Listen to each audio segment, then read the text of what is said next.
Hello, and welcome to episode 3 of JEHC.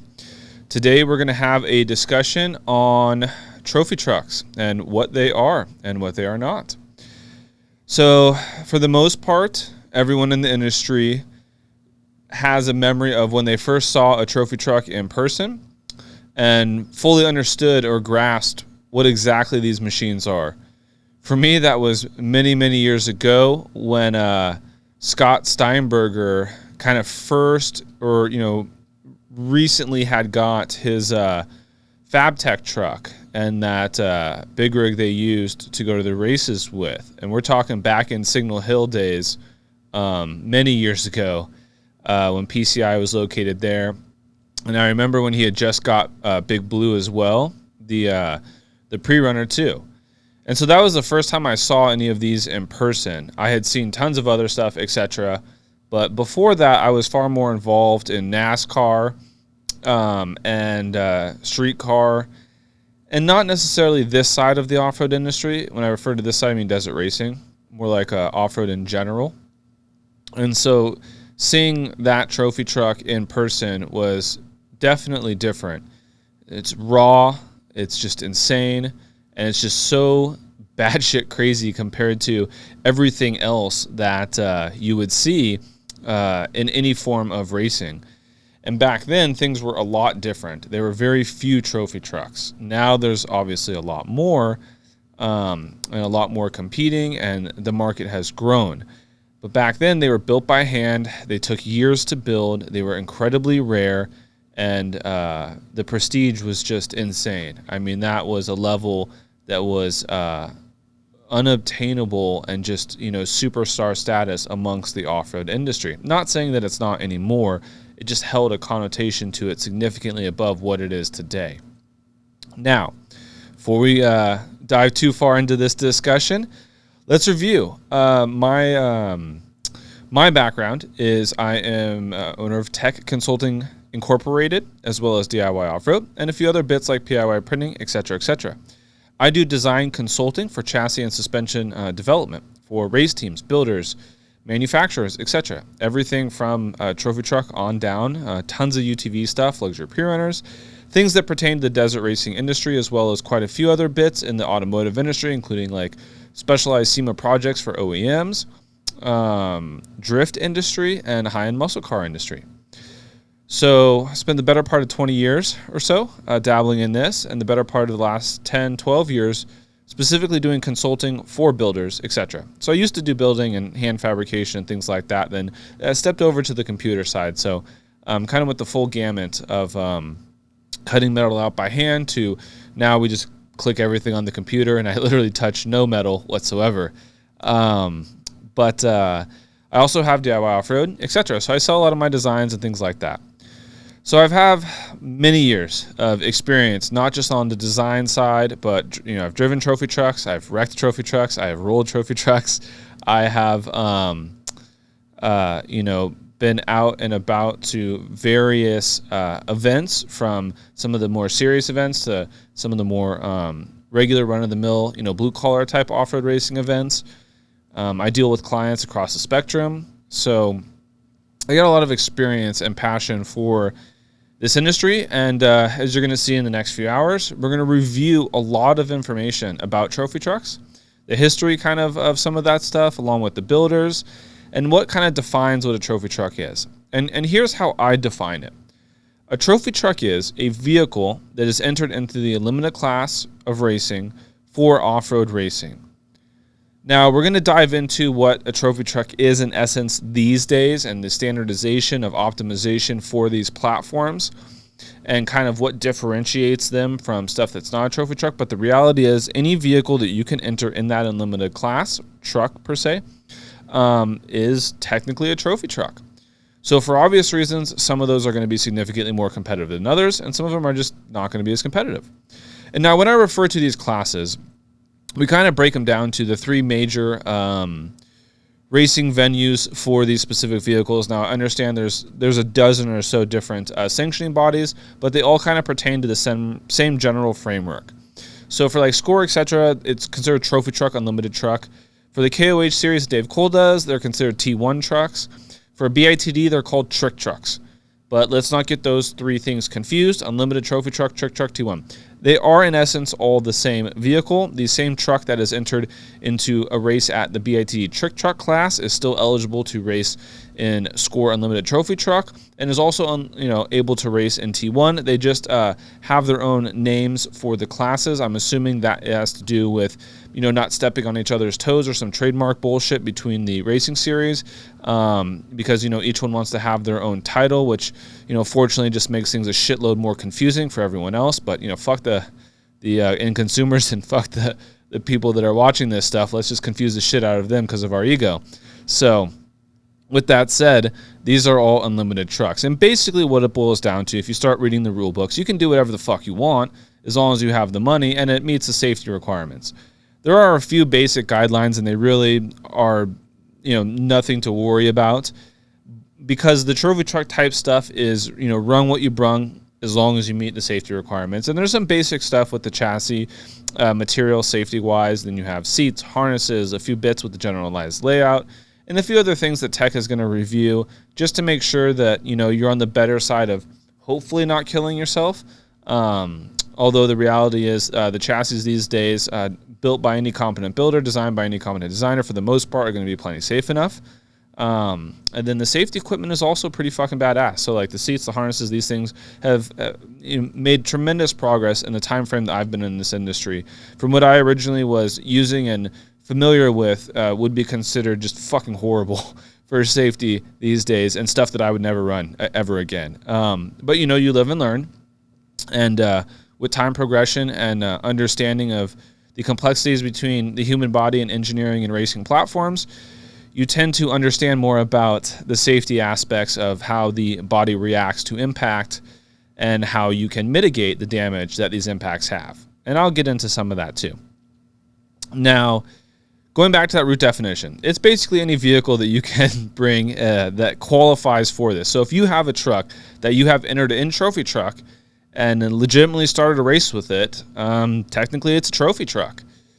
I know that some people might think that's weird or bullshit, because there are some trucks that I've entered that are not trophy trucks per se, but that's just how it goes. That would be, a good way to put the, definition at a definitive line, so to speak.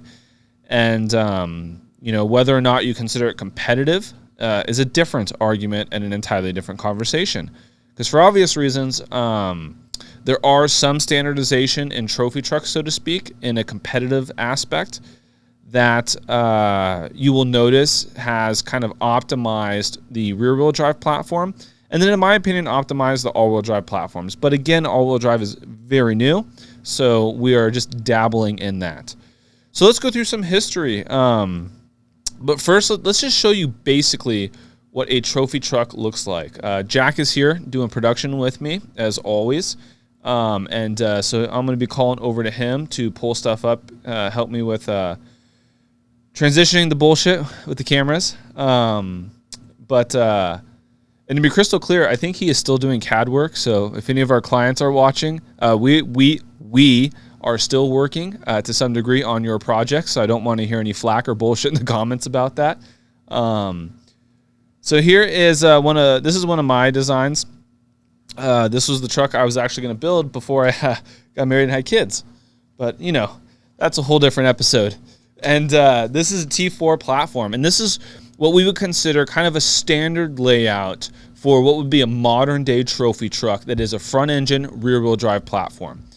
Now, most of them are going to look rear-wheel drive, just to be crystal clear. I will go into the all-wheel drive stuff here in a minute. But for a rear-wheel drive platform, this is pretty normal. Like, this is pretty optimized for multiple reasons, and I will dive into more detail as we move forward. But I just want you to get a quick glimpse of what a trophy truck looks like, and then let's go into the good old Google, and let's see what... or Oogle, whatever. That's not good. I typed too fast. And let's see what comes up for trophy truck. Cool, a ton of great images. Okay, so here's Jesse James over in England with his old Porter. Again, some fucking history right there, if you guys know what that means. That's a V-drive truck, too. Here is a brand new G6 Geyser. Here is a Jimco.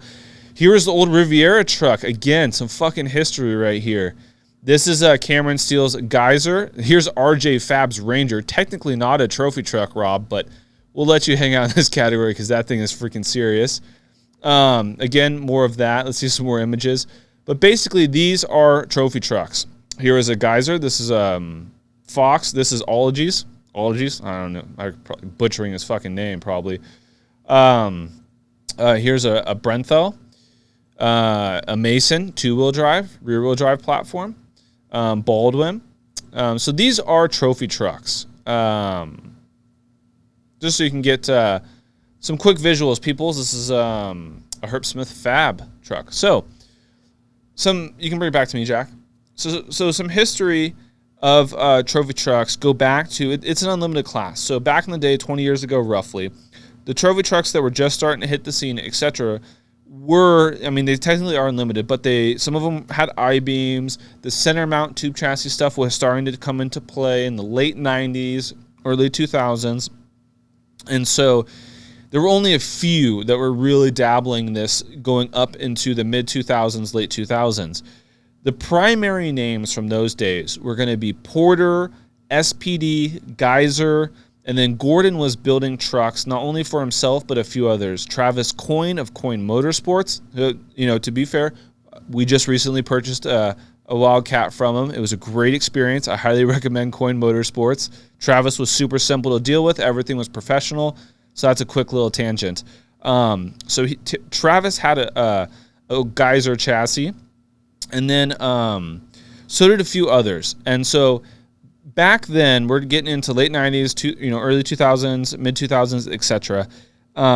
There wasn't as many builders as there are today. There were not as many competitors as there are today, and it was far more elusive. I mean, this was like the most untouchable of the untouchable to a certain degree that and maybe it's just I was younger and a new builder, and this is just the awe of a trophy truck and the simple fact that these things took like years to build by like the top guys in the industry, period.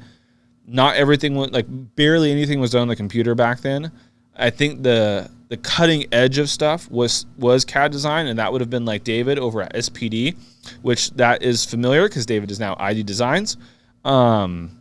But back then, and I still remember the first time I met Bill Savage.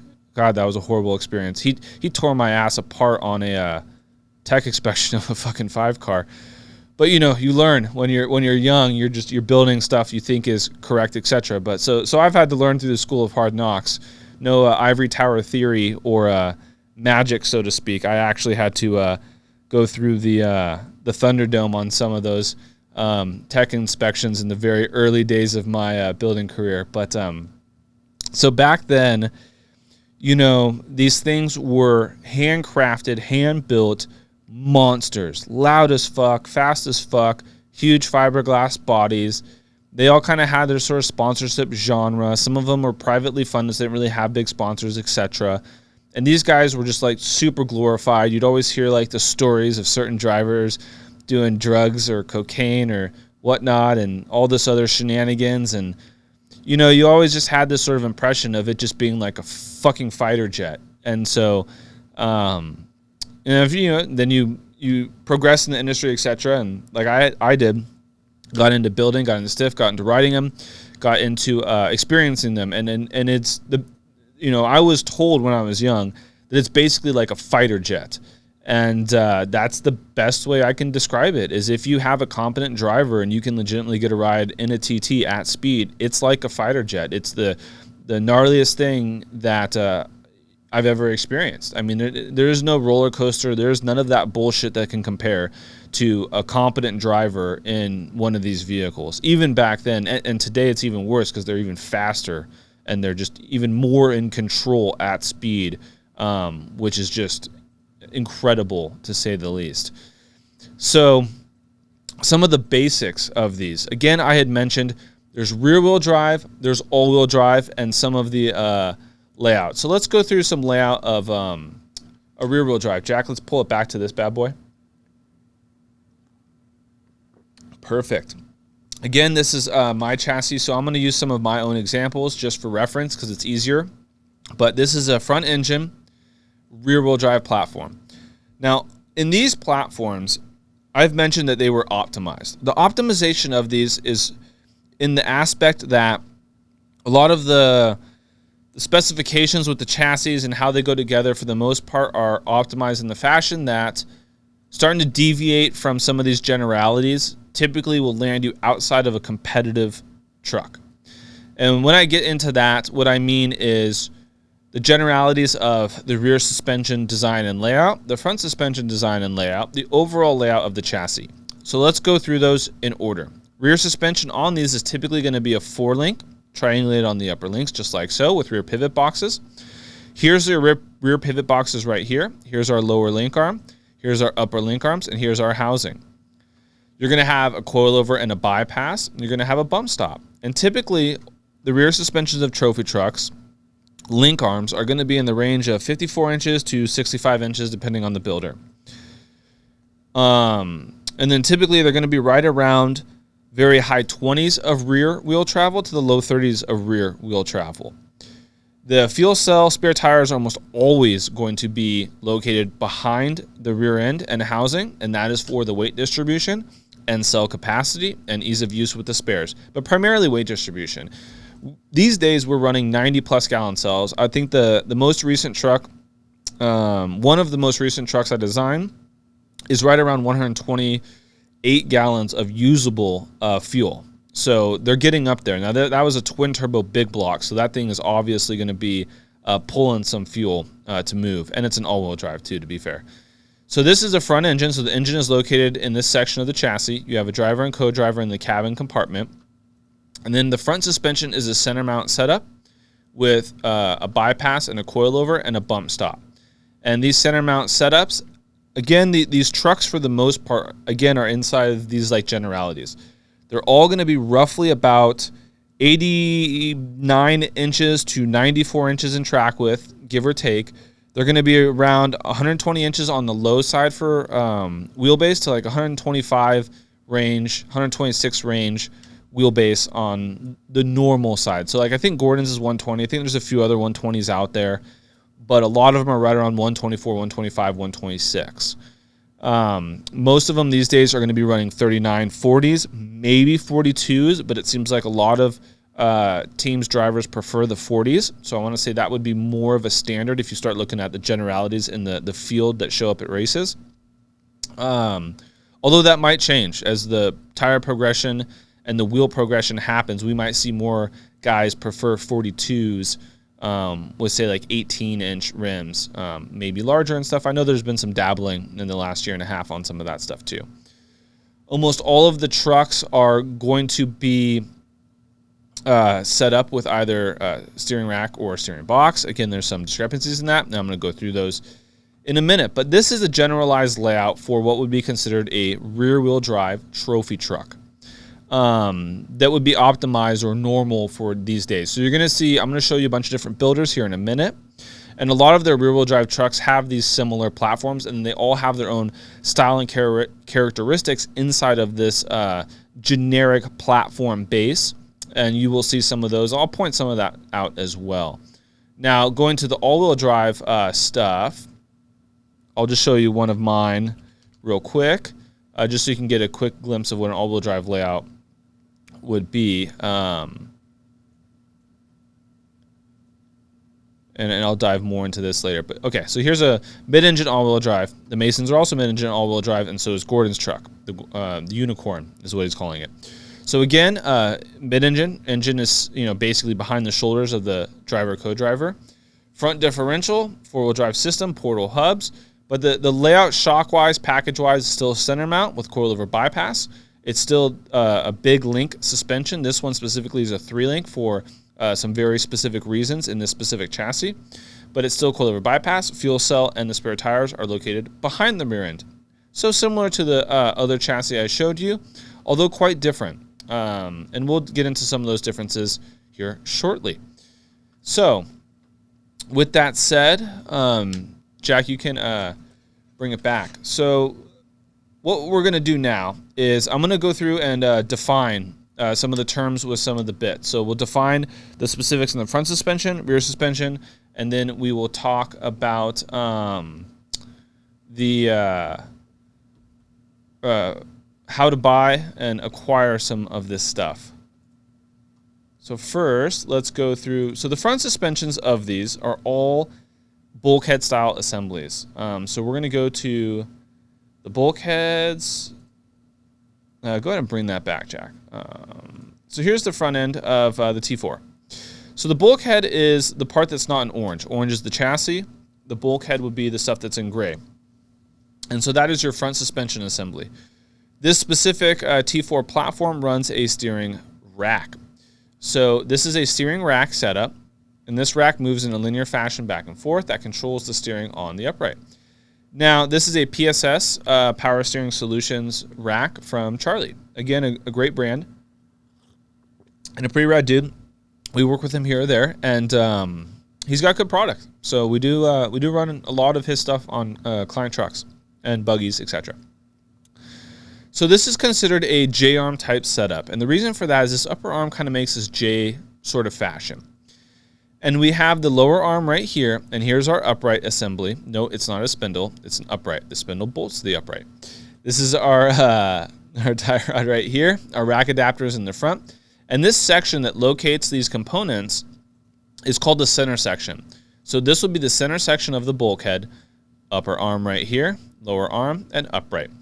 Now, the reason we've got this sort of offset or J-arm fashion to it is pretty straightforward. What this does, is you can see it from an above shot, is this gives us a lot of room in here for shocks. And we run big shocks on these trucks.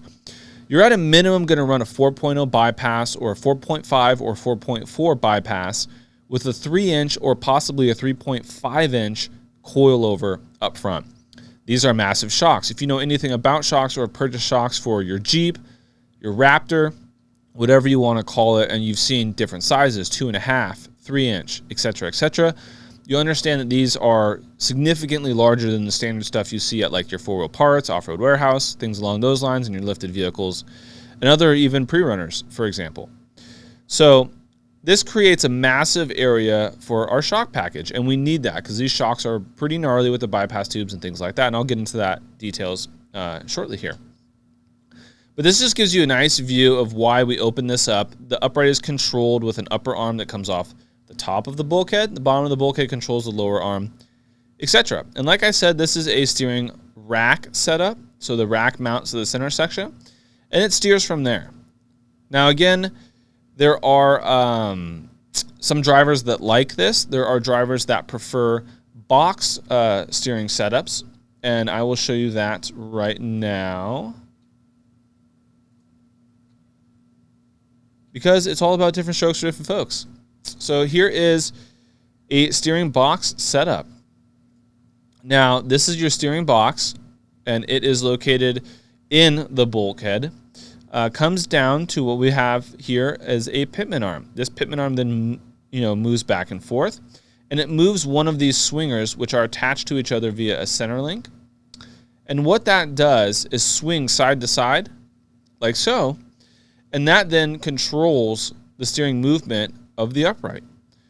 Now, this is directionally controlled by the steering box. So left and right is controlled by the steering box. But the power behind it, or what's holding the force of the steering, is actually a ram. This one has a ram tucked behind here. Typically, we are using ID Designs steering rams for these setups. This steering box here is the new billet box from Charlie at Power Steering Solutions. Currently, he does make the baddest of the bad when it comes to that stuff. So, again, this is different strokes for different folks. There are drivers that prefer this steering box setup. There are drivers that prefer steering rack setups.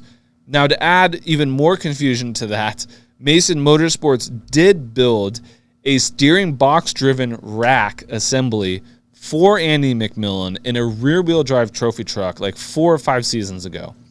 That's a very rare thing. That's the only time I've ever seen it done. I have no fucking clue how well that worked. I'm assuming it feels more like a box, but moves like a ram. I don't know. To me, it just seemed like they were mismatching some stuff, but it doesn't matter. Most of these trucks, or almost all of the trucks you see, are either going to be the swinger setup with a steering box, or they're going to be a rack assembly. Now, trucks win with either or. There are trucks that win every other weekend with a rack and vice versa. There are trucks that win the Baja 1000 with a rack. There are trucks that win the Baja 1000 with a steering box. There is no good consensus on like what is specifically a better or more race winning platform per se. I'm sure someone may have done the numbers at some point to figure that out, but the reality is I firmly believe it is far more of a driver preference or builder preference when it comes to those bits, because either of those can have good geometry or bad geometry.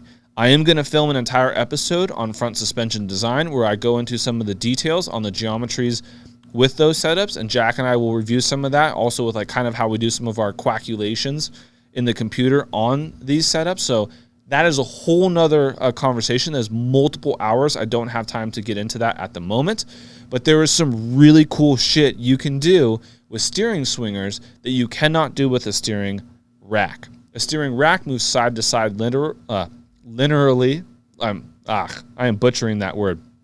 It moves side to side, and it doesn't have the same amount or degrees of freedom that we have with a steering box setup, because as you can see here, we have these swingers in place, and we can manipulate these swingers, length, the geometry of them, the width of them, all this cool shit, the center link, and that movement and those arcs can create some either really cool or some really cattywampus shit with the steering as it moves. That can't be done with a steering rack. So there is one of your major trade-offs. The other major trade-off is arguably a steering box is a little bit more robust when it comes to strength. Again, if it's set up and done properly. So that's the main thing. Same with a rack. If a rack is set up incorrectly or there's not great geometry characteristics with the rack, it's going to wear faster. It's going to have more issues. So again, this all boils down to proper layout and setup will yield good results for either or. Me personally, I couldn't really tell you because I am not going to even remotely pretend I am as skilled enough as a driver that having one or the other is going to quote unquote make me faster or slower. Now someone like a Rob McCachran would obviously have a lot different input for that side of the table than I would. I can just tell you geometrically, mechanically, and the engineering behind this stuff, as opposed to like how I feel driving or what would make me faster through the dirt driving or my comfort level at speed with the two. So again, those are some brief things on front suspension. Now let's go into rear suspension and Y-frames for these trophy truck platforms. Let's see, stage 3, there we go. Cool, so here's a Y-frame assembly. And what this is, a Y-frame is the floor of the truck. The truck is built up from the Y-frame. This holds all of our suspension pivots. So this is our bulkhead that I just showed you with our center section. And then it comes back down to these rear pivot boxes down here. Now, these rear pivot boxes are where you can manipulate a lot of suspension geometry, as well as the tabs on the housing for obvious reasons. But these guys come in all different shapes, styles, etc., etc. So like here's one of my trophy truck design rear pivot boxes. As you can see, the rear pivot box is here in the gray. The orangish is all the chassis stuff around it. Now, the dimensions of the box, you know, where you put the points, so to speak, and move them around, change all of the characteristics of the geometry, because the housings, for the most part, are kind of optimized to some degree, other than sometimes you'll have much taller housing mounts on top of the housing for the upper link versus shorter, or the lower link may rotate forward on the housing or be perfectly vertical. So there is a lot of manipulation between the rear pivot box, which is the front part that mounts the links in the chassis, and the housing mounts. And that's where you get these variations in geometry through these different builders, even though the vast majority of trucks run a 4-link assembly that basically looks the same. So like if you're not tape measuring these, or you're not basically like designing this shit day in and day out like I am, to where like you can almost see from looking at it, what's what, they kind of all look the same. So for the vast majority of people, they kind of all look basically the same as far as these link setups go, even though there are some huge variants in the actual design of the geometry side of things as well as components. But let's go back to the Y-frame. So the Y-frame is the floor, like I was saying, and you build the truck up from here. And the reason they call this a Y-frame is because the center section and the pivot box kind of make this Y shape. I know it's a very loose definition, etc., but whatever, it gets the job done. So then from there, you have your lower link arms that come here. These hold our shocks, and then you have your housing. The housing holds the gear set, all the other bits, the axles, the hubs. That's our rotating assembly for moving the vehicle forward. In a rear-wheel drive platform, that is the only assembly moving the vehicle forward. In an all-wheel drive platform, both the front and the rear will be driving the vehicle forward. So from there, you have your upper forelink. And again, sometimes it's a 3-link. I'll show you an example of that too.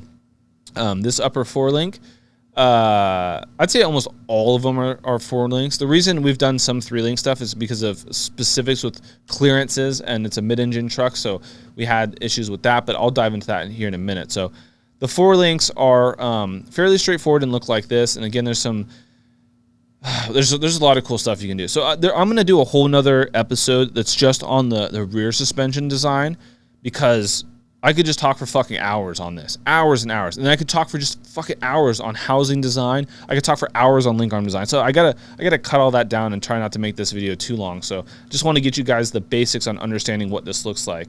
Now let's dive into what one of the trophy truck link arms looks like a little bit more close up. There's a good picture. This is Andy Rodsman's trophy truck.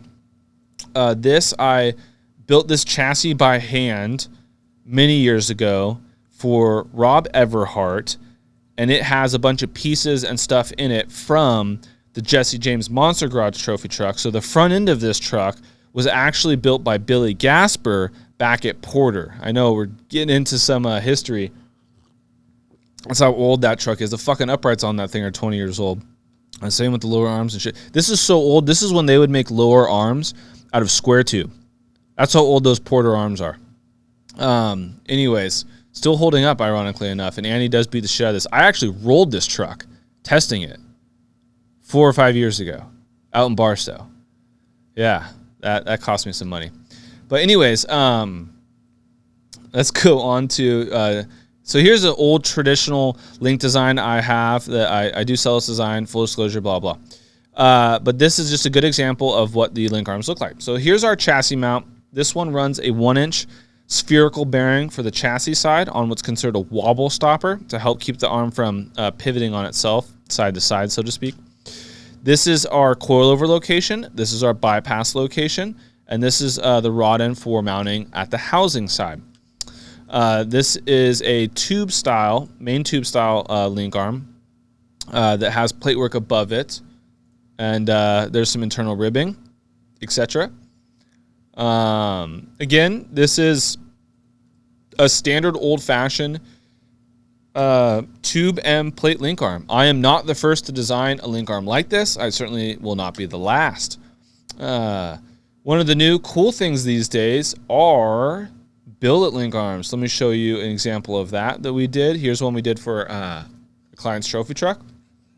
This one is 7075 billet with carbon fiber sheets that cover the sides. So another avenue is guys are machining link arms. It's becoming more and more popular. There's a ton of reasons for this, up to and including the fact that it saves us a lot of time consumption on the fabrication level in the shop, because now the fabricators for said builder or for our clients, etc., are spending more time on fabricating other bits as opposed to making big link arm assemblies, which can, take one of the experienced fabricators a solid week to build and weld. So again, time savings as far as the building side, so a little bit of inside baseball on that. And the cool factor is pretty rad. These are incredibly robust when designed properly. And when I say design properly, like, you got to make sure everything is kosher. Here's some of our FEA and stress analysis done with and without the carbon fiber overlay. And we are maximizing this guy out to the spherical bearing failure, which in this specific case is 1.5 inch bearing for these ends. et cetera, et cetera. So, just trying to make sure everything is as rad as it can be. And then when I was saying earlier about the housing stuff, I can show you, here is an all-wheel drive housing where we have an offset pinion. So again, a little different, and that's because it's a mid-engine, so the engine is turned around, and the gearbox is kind of between the co-driver and driver's ass, and then it comes forward. Then you have the drop for that, and then the drive shaft goes underneath the driver's side, or in Australia, the co-driver's side, because this specific builder is going to be building these in Australia and racing them here, and Australia as well. And then the pinion is obviously located on the American driver's side. And so that's an offset housing, as opposed to like a traditional rear-wheel drive platform would have a very centered sort of pinion. So let's go back to the roller. So that was kind of a quick glance on some of the BS for the rear suspension. But let's go back to this. This is just a good example of the platform. Now, with that said, let's look at some shock packages, and then we'll dive into some sway bar bits. So on these trucks, it's pretty common these days that a trophy truck shock package is going to be anywhere from $35,000, $45,000, maybe a hair more, bells and whistles, but it's in that range. You're going to run a front coilover bypass. Almost all of them are in a side-by-side fashion like you see here. They are 14-inch stroke front shocks. Rarely do builders deviate from that. And like I was mentioning before, it's because of optimization for the competitiveness. And when I say optimization for competitiveness, what I mean is almost all of these trucks are going to be in the rough 24 inches of usable wheel travel range. A 14-inch stroke shock easily obtains that with good geometry. And they're going to be a 4.5 or a 4.4 bypass, maybe a 4.0 bypass. A lot of trucks are running a 3.0 coilover or a 3.5-inch coilover. And then bump stops are typically going to be the shorter stroke, larger diameter. So 2.5 by 2-inch stroke or 2.5 by 2.5-inch stroke. There are some 3-inch bump stops that customers of ours are incorporating into some of these trucks now. So we might be seeing those start to pop up as more of a common or standard. But for the current time being, I would say most trophy trucks are running 2.5-inch diameter bump stops. For the rear, again, fairly optimized with the link arms and the leverage ratios on those relative to the shock packages. So what you see most of the time is going to be a 16-inch coilover and an 18-inch bypass. Again, the bypasses are typically 4.5 or 4.4. The two primary manufacturers are Fox or King. If you're serious about racing, you're going to be running one of those. They pretty much win all of the races. I'm not saying all of them, but any of the major races from BITD, Score, even like the KOH type stuff, they're going to be trucks that have Fox or King that are winning these races. There is quite a few other shock manufacturers, so I don't mean to shit all over them, but the reality is Fox and King do the best with these caliber of vehicles, both with support, service, quality, and experience. I mean, it's one of those things where you've got guys that are specialists in tuning Fox shocks, like SDG, Jason Duncan and the boys down there work some fucking magic with these vehicles. Now, for the rear, again, we are seeing some customers, clients start to incorporate 3-inch bump stops, but typically it's going to be a 2.5-inch bump stop, and they're right around a 4-inch stroke. I don't see too much deviation from that, other than some are, again, running a 3-inch bump stop size these days. Now, for the fuel cell spare tire stuff, I already kind of reviewed some of that. They're larger. You're typically well above 90 gallons these days. Spare tires, again, some drivers are running 42s, although being a little bit more rare. I would say most are running 40s, most.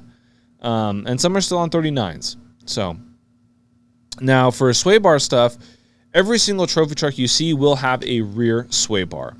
Now, for front sway bar, it's hit or miss. Some drivers like them, some drivers don't. Some shock tuners like them, some shock tuners tear them off and fucking hate them. So, again, different strokes for different folks when it comes to the front sway bar assembly and setup. And some of the builders do have them. I'll showcase that here shortly. On this truck that I designed, I do have a rear sway bar that comes off the bottom of the rear cell. It's about 38 inches in length, if I remember correctly. And it does attach to the rear of the housing and cycle appropriately.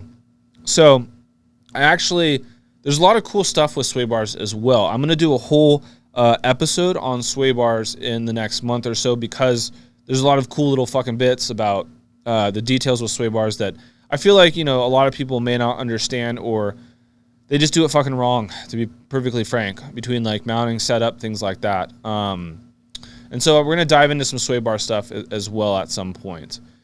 Now, when it comes to drivetrain, safety, seats, things like that, Jack, you can bring it back to me. Drivetrain-wise, it's kind of all over the place. It seems like the real rad stuff, package-wise, is going to be like the Gibbs type platforms. Like there's guys having a lot of success with the Hertz trucks on the Gibbs. But again, you're getting into stuff that's way out of the range of most guys that are racing price range, even in trophy truck class. You're talking $90,000, $100,000 plus $1,000 drivetrain packages, $150,000 drivetrain packages. Now, to be competitive at some of these high-level classes in some of these high-level series, that's simply just what it takes. But these guys also have budgets well above that. So when you're talking about $150,000 drivetrain packages, that's kind of like part of the budget. They're spending significantly more than that. Typically speaking, a lot of guys are going to be running big blocks these days, although you will see some smaller or more budget-friendly stuff, LSs and things like that, in some of the lower investment race trucks per se. I don't want to say budget because these things are definitely expensive even when they're done with a lower investment. And when we talk to different drivers and things like that, again, there is so many variations in drivetrain and the gearboxes and electronics that control them. Back in the day, 700 horsepower with a built T400 was like the shit, and considered gnarly. These days, 1,000 plus horsepower, different gearboxes that guys are running, you're getting into just some really cool shit that is kind of always around other forms of motorsport to some degree, like road racing and stuff. Always had some of this kind of voodoo when it came to tricky gearboxes and drivetrains, and off-road was somewhat lacking to some degree. And these days, it is kind of just gone crazy. So it's really cool. So you'll get trucks that have these incredibly serious drivetrain packages. They just sound like Indy cars or NASCARs. They just sound so wicked and mean. On top of the aspect that they're running 1,000 plus horsepower. So with that said, these days there are trucks doing above 140 miles an hour, close to 150 miles an hour. Now, some do say that's kind of pointless because realistically 130 miles an hour is plenty fast enough, even on like lake beds and shit like that. And the guys winning races are, maxing at 130 for safety reasons or for whatever reason, and they're still winning. Mainly attrition or other BS. But the reality is these trucks are capable of almost 150. In theory, they could be at 160 here real soon. So you're going to have the appropriate safety stuff in the unfortunate event that you do see a rollover at speed. Seats, harnesses, helmets, devices that hold the helmet, so to speak, liats, Hans, things along those lines, are all very important and a necessity. Seats are going to be properly fitted containment seats, harnesses obviously to match. You're going to have a proper racing suit, helmet, gloves, the bits. I mean, to get that stuff done, to race at the caliber that this stuff is, I mean, it could easily be 10 grand between those bits. Just the suit, the helmet, and the other stuff to outfit professional driver, so to speak, co-driver, etc. Some of the trucks now are running air conditioning on top of the air systems. So we always kind of had like the air systems where they're running, air through a filter and then pumping it into your helmet, etc. Since I've been in the industry, they've had those. The newer stuff these days is they're running cooling systems, heaters in the seats, far more creature comforts in that aspect. Not to mention all the electronics that they do run in these trucks. Far more creature comforts. The navigation systems are a lot more advanced, and some cool features. Like I like the lead nav stuff. Running that in our UTV with an iPad. And then for the other bits like fire suppression, you're going to have redundancy systems. You're going to have fire extinguishers located throughout the truck, et cetera, et cetera. So the advancements on the safety side have appropriately moved up with all the performance advancements as well. So if anything, I feel like these trucks are a lot safer than they used to be, especially with chassis design development. This layout here that you see, Jack, just show this real quick. This layout here is pretty standard with your A-pillar support, B-pillar, standard layout in the B-pillar as well, roof tubes, things like that, door bars, cabin compartment. It's all 2-inch main stuff. There's some sub stuff. We do run thin wall on a lot of the substructure, but we run the appropriate 120 wall where it's needed for the main structure, et cetera, et cetera. You can bring it back. And a lot of those bits, along with this sort of layout and chassis design that is kind of similar to a lot of builders, universal to some degree because it's optimized, is very safe. You know, there have been guys who have unfortunately had high-speed rollovers, etc. And to think about, at least in the last like 10 seasons, very minimal injuries, if any, from some of these serious rollovers.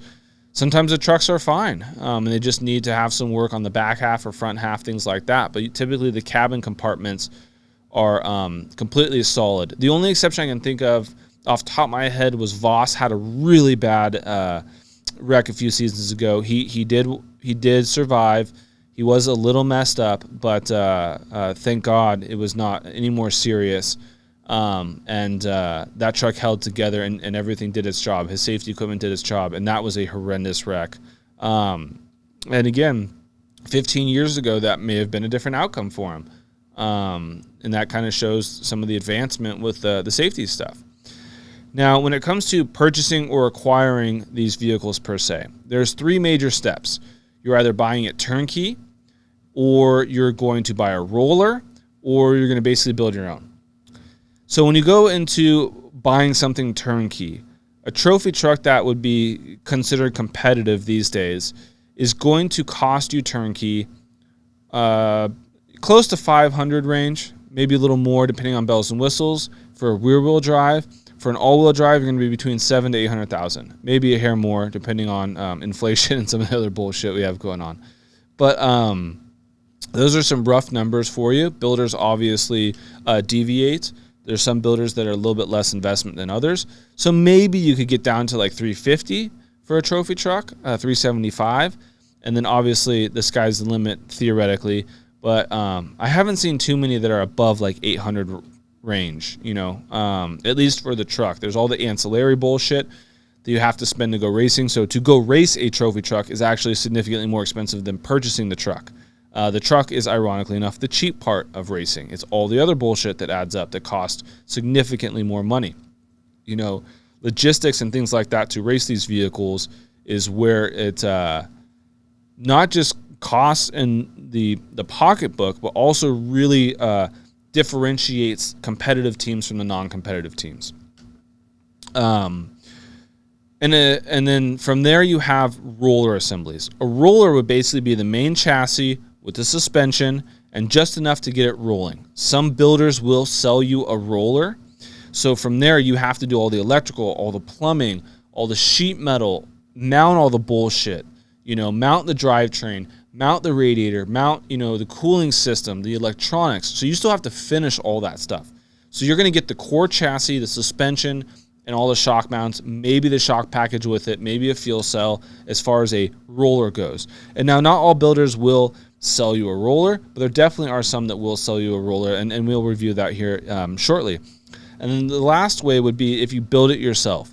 There are some race teams that are in-house designing and building their own trucks. Totally fine, and some of these guys do some amazing work. The other route would be you have to contact someone to design a vehicle for you, or purchase a design from someone to build it yourself, then get everything laser cut, CNC bent, build the tooling, the fixtures, etc. So this sliding scale between turnkey, roller, and do-it-yourself, ironically enough, is going to be the most expensive for turnkey, and obviously the least expensive for doing it yourself. Turnkey is the least amount of time investment for you, but doing it yourself is the most amount of time investment. So there's your sliding scale. You can't magically cheat one side of the scale or the other. It's going to be there regardless. So if you have discretionary income and the ability to legitimately compete in trophy truck, there's a high probability that you can easily purchase a turnkey vehicle and start racing. Because like I said, purchasing the truck, even at $800,000, is the cheap side of racing, not the expensive side. Doing it yourself and building all other stuff, again, there are teams that do this and they are very competitive. This does not mean that you are magically less competitive by going this route. And everybody kind of does their own thing, so different strokes for different folks. Everyone has their own theories on what's faster, what's better, how to build this part, how to build that part. So again, a lot of variation and differentiation between the engineering side as well, not just the simple fact of showing up at a race. So with all that said, that's a good overview of rear-wheel drive trucks, the basics, things like that. Now, before we go into all-wheel drive platforms and trucks, let's review builders that basically build rear-wheel drive trucks and have for some time, et cetera, et cetera. And let's go through, starting with, Jack, bring it over, Geyser Motorsports. Geyser Bros. So this is Rick and Jeff. They've been in the industry a long time. One of the OGs.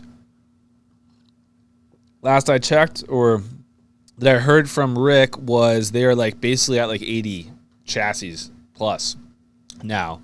Their latest is the G6 platform. Here's a good shot of a brand new G6 TT for Paul Wheel. And these are rear-wheel drive platforms. Let's see if they've got any. There we go. Oh, here's a cool comparison. So this looks like an older G3 series, maybe a G4, Generation 4. This is this is a brand new G6. So this is 2021, 2010. So there you go. There's 11 years right there. And when they were doing this in 2010, they had already built dozens of trucks. So this was not their first truck in 2010. But this is a cool little variation. So front engine, you can see the rear suspension. You can see what I was referring to with the layouts. Rear cell, spare tires. Here's your shock package, front and rear. You can see the cooling system. You can see the drivetrain, co-driver, and a few other aspects. Again, what I was referring to with the safety upgrades. These are full containment seats. These ones are not full containment seats. Right there is a huge differentiation. One thing to know about the Geysers is these are their sway bars. They mount their sway bars in a different location than what I showed you previously on one of my chassis. Different strokes for different folks. Again, phenomenal trucks, win a lot of races. They may have the most championships on their two-wheel drive platforms. The GOAT, McCachran, drives a Geyser, to be fair. But let's move forward. Jimco is another company. Jimco Racing Inc. Established in 1975. Fuck, that's before I was born. That's interesting. I forgot about that. But let's find Lofton. His trophy truck was a Jimco before he just got his Mason. One of my favorites. Here's a Jimco. This one right here, is for sale. Yeah, they have built quite a few trucks for quite a few guys, and they have won championships with the Jimcos. Oh, here's a cool shot. This might be a trophy truck platform they're starting. It's hard to tell. I think it is because you can see the rear pivot boxes. So here is their Y-frame. Here's their center section for the bulkhead. Here's the rear pivot boxes back here, and here's the tube structure that connects the two. And here's looks like the front shock tower getting started, etc. So this is, in essence, starting their truck. That's what I was referring to before with the Y-frame being the chassis, or the starting point to the chassis. Again, quality stuff. Shit. They had quite a few wins with quite a few different racers. throughout the years. And Lofton's one of my favorites, and he kicked ass in his Jimco. I mean, it's fucking wild, man. So from there, let's go on to Racer. Racer Engineering. This is Dale Dondale. Again, his have won a lot of races too. Luke McMillan has a racer that has won quite a few races. Let's look for... Here's a good example of one right here. This is at Danzio. This is actually not far from where I am right now. It's in the same general location. But dynoing a new race truck. That actually might have been an all-wheel drive, to be fair. Let's try and find one of his two-wheel drives. This is a 6100, but it's basically a TT. Same platform. So the cool thing with theirs is they do have some uniqueness to it. So if you look closely right here, this bump stop is mounted on an arm that is above the upper J arm. This is called a slapper arm. It's a little bit old school. I designed some of these over a decade ago, but to be fair, I was by no means the first one. There were guys doing this decade before me. And this is their front sway bar assembly. It comes up right in front of this radiator and comes off the front of this arm right here. So again, not everyone likes a front sway bar assembly. Some guys do, some guys don't. Different strokes for different folks. Here we go. Here's one of the trucks I was just mentioning. This is Luke's Racer Engineering truck. And they are very similar in platforms, just like I was saying. They are front engine. The fuel cell and spare tires are behind the rear housings. Oh, here's another way. There's a big 4-link in the rear right there. It's covered up, but you can kind of see it in that. And, you know, front shock package, rear shock package, rear bump stop right here, fuel cell spare tires, driver co-driver, front engine setup. There's your shocks, reservoirs for the shocks, front radiator, J-arm coming off the front. Again, another builder. They do have a proven track record. Nice stuff. Moving forward from that, we have ES. Now, ES is Eric Smith, although I believe ES technically has been sold to the Wilson family out of Vegas, but they still build cool trucks. So, quick history. ES purchased the stuff or something along those lines from Porter when Porter kind of degaffed out of the industry at one point many years ago. Billy Gasper then went to work at ES. Billy Gasper was like the main guy at Porter. So just to give you some history on that to some degree. And let's see if we can find, here's one of their trucks right here. I do like the style of their trucks. They do have a lot of cool shit going on in theirs. Cops Racing Team. This is the Cops Racing Team, TT Legends. Again, very similar in layout. Rear shock package, rear 4-link assembly. Fuel cell is right here, wrapping around the spare tires behind the housing. Front engine in front. J-arm setup. Here's our shocks right there with the bump stops. Yeah, you know. This is, again, similar in fit and finish and layout. Here's their front sway bar. They run it relatively high in the chassis, coming off the backside of the upper arm. Yeah, quality stuff. Quality trucks, definitely. If you can afford them. I mean, these are, again, not cheap. Here's a picture of just the chassis. So this is a steering rack. This is actually one of Charlie's. This is the Power Steering Solutions rack in one of the new chassis. So pretty cool. Similar in style as what was some of the older Porters. So you do see some of that flavor coming through, even though these are a little bit more updated, so to speak. But quality stuff, quality fabrication. And again, rear-wheel drive platforms. Let's look at Brenthal. Brenthal makes... they have quite a few they've done now of these trophy trucks. And Jurgensen just won the Mint 400 in a Brenthal Gen 3. So their Gen 3s are definitely different than their Gen 2s, etc. Here's their shop. As you can see, they're not slouching on vehicles at the moment.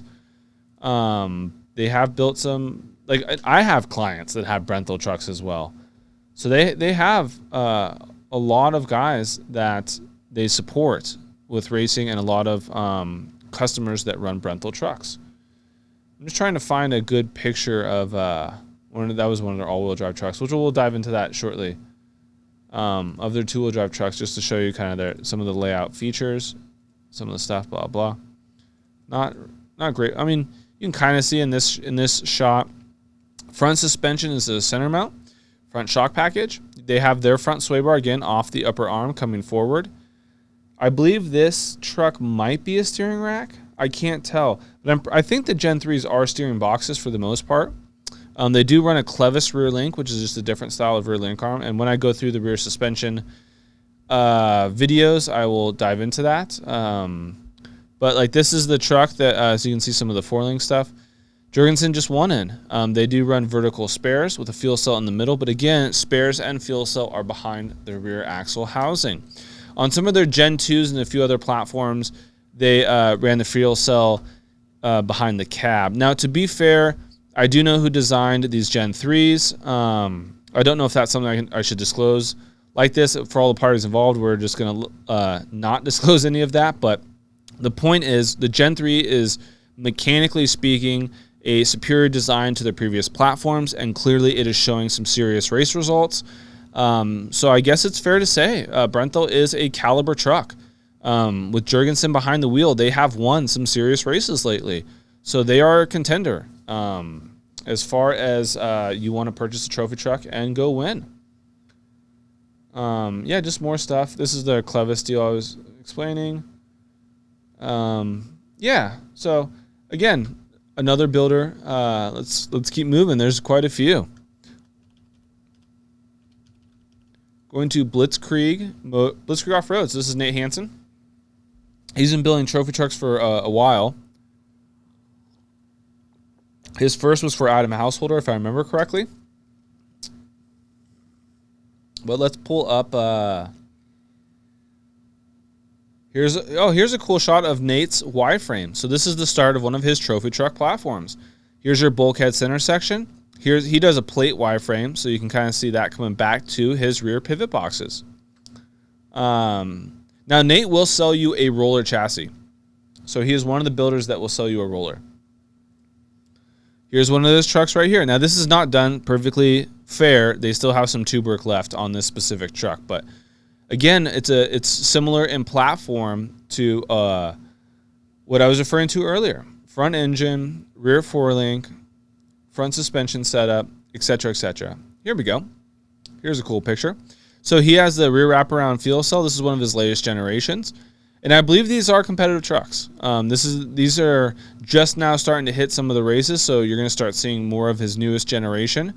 But I'm excited to see it. I mean, you can see if you knew Nate's earlier stuff or what he was building before, these are very similar yet different. So he has updated these in multiple fashions, and they definitely are going to be competitive. So it's going to be cool to see these things start hitting the dirt in some of these races. But similar in platform, co-driver, driver, front engine, bulkhead as a J-arm set up with a shock package. This actually is a roller assembly. So you could literally purchase this from him with shocks or without shocks, I believe, and finish it yourself. So he's one of the builders that will sell you a roller chassis. Again, not all of the builders will do this because some of them only want to sell you turnkey race vehicles, which is totally understandable. But Nate will do this to where like you just fucking show up and with this, and you can take this back to your shop, your garage, whatever the fuck you want to call it, and finish out all the bits how you like. Do all the cooling how you like. Do all the electrical how you like. All the ancillary product. These are safe, well-built chassis, and definitely competitive. So be cool to see some of those move forward. So let's keep going. So that's again, another name in the trophy truck game is Camberg Racing. Camberg, they're in Huntington Beach. Let's see here. Oh, here's something new they're doing. They're doing a MIG welded trophy truck. I think this is pretty cool. And again, for those of you who are going to start their little bullshit with, this is fucking, you can't fucking MIG weld. Fucking guys are MIG welded trophy truck. Look it up. The ROE truck, Row. They MIG welded that chassis. But no, this is a cool concept for something that has a little bit less investment to get your, feet into racing. it's basically the same from my understanding as their other truck, other than they make a few changes to MIG weld everything. So technically, I believe it might be a little bit heavier, but that's about it. Otherwise, the chassis structure geometry, I believe, is the same. And similar in form that I was saying before. You know, you have your rear cell and spare tires behind the housing, your 4-link. There's your little pivot box right there. And the front is a J-arm setup. We can go back to that. So here's the front bulkhead. They use a lot of tube in their bulkheads. Your lower arm kind of hidden behind there. Here's your upright. Here's your upper arm. Here's your bump stop, and your shock package is right in this area. So again, another, and I believe they'll sell these as rollers too. So there you go. Another builder that is technically competitive. I mean, they have done some really nice trucks. Trying to find some of the other trucks. I mean, they've been pushing this new one, the MIG welded one, recently. But I wanted to try and get a shot of, because they do some nice heat treating on their components for the TIG weld race truck stuff. And I was hoping to find some of those shots, because I believe I've seen that, just so you can see a picture of like what the heat treating stuff looks like. Some builders will heat treat suspensions, some don't. Again, it's different strokes for different folks. It's totally kind of all over the place to some degree. Here's a cool shot of some of the tooling and fixturing that goes into these, because not everyone gets to see this side of it sometimes, and so they don't understand or appreciate like how much really goes into building these trucks. It's a lot of work, both in the computer and in the fabrication side. Nothing just magically goes together. So there's a lot of thought process and built up experience into putting these things together. And so a lot of times that's not necessarily showcased, which is, I understand, but it's just cool to see. Come on, where's some? I know they do it too. They have posted it because I've seen it before. But anyways, again, just one of the builders, and component-wise, they do make housings. We've had a bunch of people get housings from them, clients. They will sell their bulkheads too. You can buy their bulkheads straight up, like just their front suspension from their race trucks. Like here you go. Here's a perfect example. Yeah, so this is a complete trophy truck package that they're shipping out, which is like all their hubs. They make their own hubs, uprights, all the suspension, all welded, ready to go for someone's truck. So again, if you don't want, or if you can't afford to have an entire truck built by them, you can purchase a bulkhead, you can purchase a chassis section, you can purchase links, a housing, etc., and do it in stages, or do a lot of the stuff yourself as well. So this is one of the companies that will sell you chunks, so to speak, to get that ball rolling. Moving forward from Camberg, Tisco. One of my favorites. These guys have a lot of experience. Great fucking talent down there too, and they build some rad trucks. They have their own style, although the platforms are all very similar to what I was referring to. Mid-engine, similar layout with the bulkhead, similar layout with the rear suspension. Fuel cell spare tires are behind. They do run a steering box setup on these trucks, and they do have variations for a 6100 class, which is a little bit below trophy truck and trophy truck. So you can see the rear pivot box right here. This is your cell, space, mount, cradle, whatever you want to call it. And the two spares lay flat right here. Here's your upper shock mount for the link setup in the rear. And then for the front, here's your bulkhead center section. Upper arm mounts are right here. Lower arm mounts are right there. And you can kind of see their wireframe coming through, going back. Again, good builder, and they do sell trucks. So you can go and purchase a truck from them. I don't know if they sell rollers or any of that. Again, you'd have to contact them. But these are quality platforms. Guys have won races with Tisco trucks. And they do sell to people in Australia too, et cetera, et cetera. Oh, there we go. There's a perfect example of Australian guys. Oh, here's a cool shot. So yeah, There's the spare tire mount I was saying. Cells right here. They do run a sway bar similar to how Geyser does in this section of the chassis. Here's your link setup. Pivot boxes right here. Shock package. So yeah, again, very similar to that basic layout I was telling you. These are all rear-wheel drive truck. We'll get into all-wheel drive soon here. So that's Tisco, Herb Smith Fab. Again, rear-wheel drive builder. They have done, I'd say at least 20 of these chassis I'm about to show you. And let's see, Herbst. Maybe they don't have a lot of pictures on... Oh, it's Turbo Horse Motorsports. That might be it. There we go. Yeah, so there's a lot of top guys that have these platforms. Trying to get a good side profile shot so you can see layout, etc. In fact, it might be just easier to Google.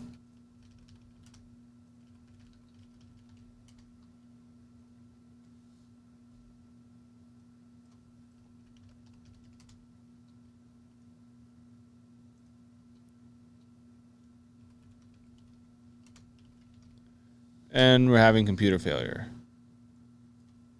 HER.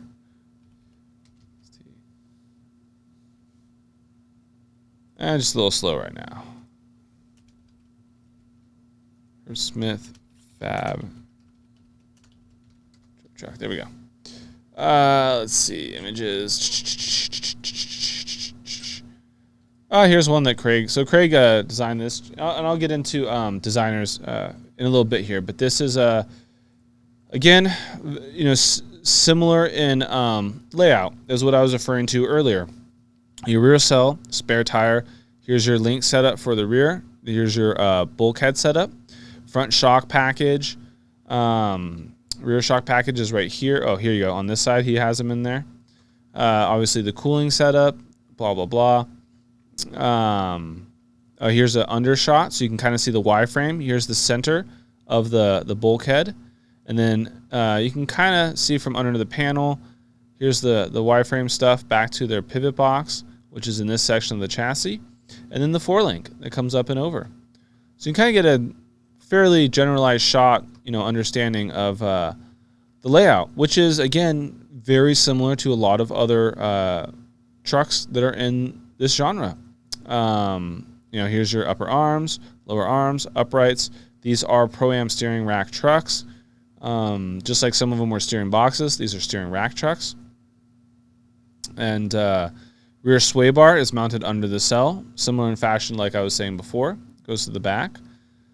So again, normal, but these are nice trucks. I mean, if you can afford these, they do build these for customers, and they are very competitive. There are guys that win with Herb Smith Fab trucks. So Joe Gibbs Racing does build a pretty rad package for these, and several guys do run those. So definitely an option if you have the funds in that direction. Mason Motorsports, although known for all-wheel drives at the moment, they do have two-wheel drives. And let's see if we can find one. Otherwise, I might have to go to their website because I think almost all their stuff they post is all-wheel drives these days. Let's see if we can find one of their two-wheel drives. Yeah, I'm going to go to their website because it looks like it is all Mason.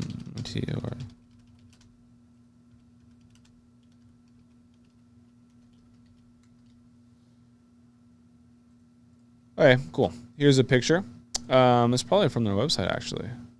Yeah, there we go. Oh, that's the Mason website. But so here's Mason's two-wheel drive, rear-wheel drive trophy truck. Again, similar in fashion that we see with several others. So fuel cell in the rear, spare tires right above that, shock package in the rear.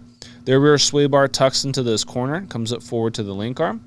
Here's your front suspension assembly, your upper J-arm, lower arm, upright, shock package. And again, another phenomenal builder. At one point, Andy McMillan was running a two-wheel drive Mason. So there you go.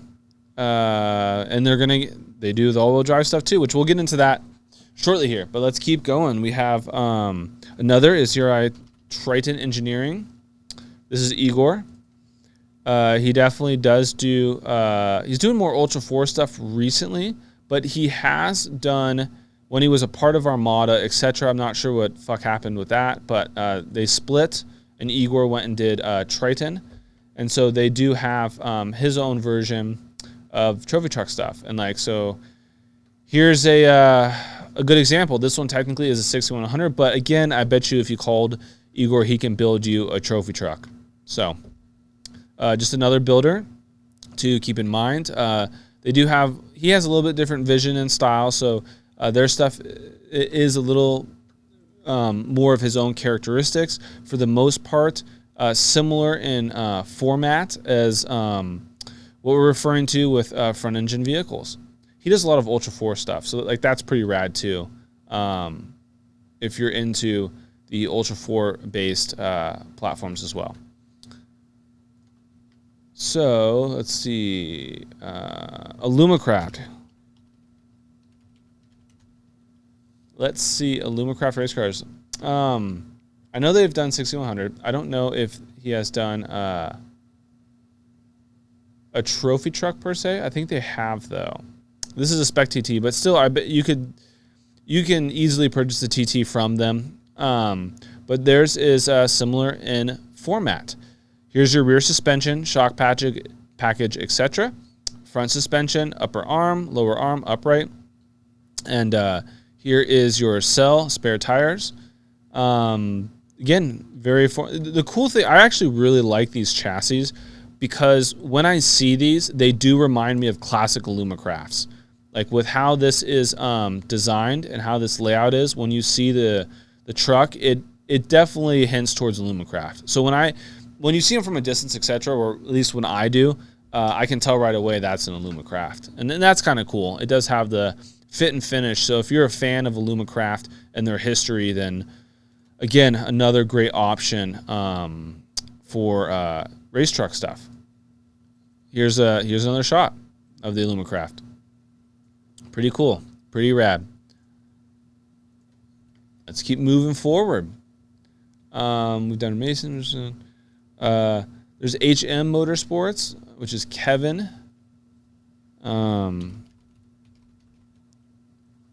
Let's see if this comes up. I don't even know what his fucking Instagram is. Is it HNM?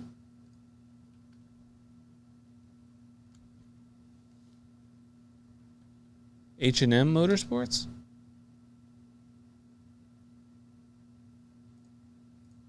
Huh. We're at a slight technical difficulties, but HNM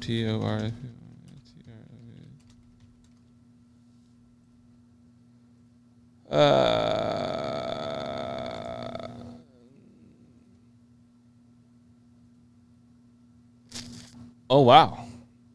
There's some interview. Where is this from? 2020.